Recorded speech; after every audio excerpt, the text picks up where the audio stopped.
Well, the ATF has been in the news a lot lately. First, we had the bump stock ban. That was a rule that got overruled. And then shortly after it was overruled, they came out with a pistol brace ban, which is now being challenged and will likely be overruled. And now we find out that Congress is going to have the top few people in the ATF come and give sworn testimony to Congress to find out why it is that they're making rules instead of letting Congress make laws. If Congress decides something's a law, they'll make a law.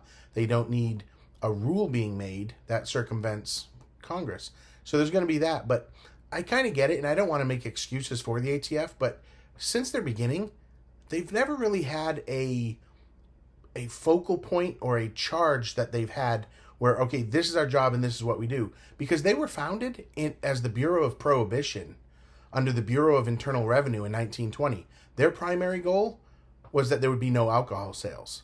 Then it was transferred to the Treasury Department in 1927. Then it was transferred to the Justice Department in 1930. Then briefly part of the FBI in 1933. After that, prohibition was repealed. So what do you do with all of these agents whose primary goal was to just make sure alcohol doesn't get sold now that alcohol can be sold?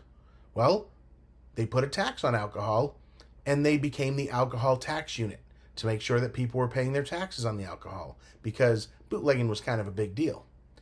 Then in the 50s, it became the Alcohol and Tobacco Tax Division.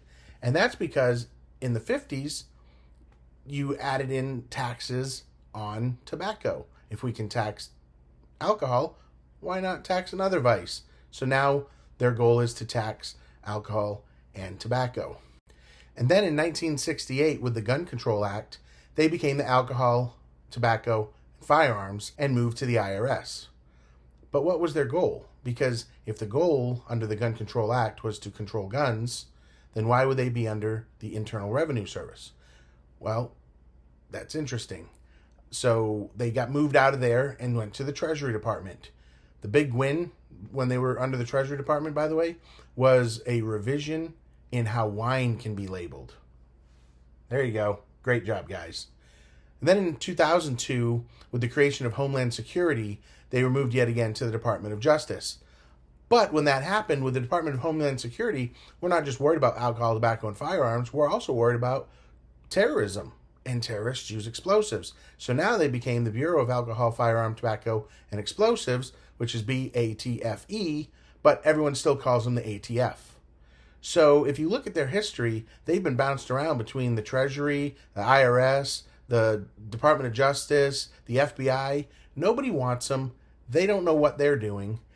Maybe after we have this meeting in Congress, we can just scrap the ATF and start with something new that has a focus and has a goal, and make sure that that focus and goal doesn't infringe on the Second Amendment.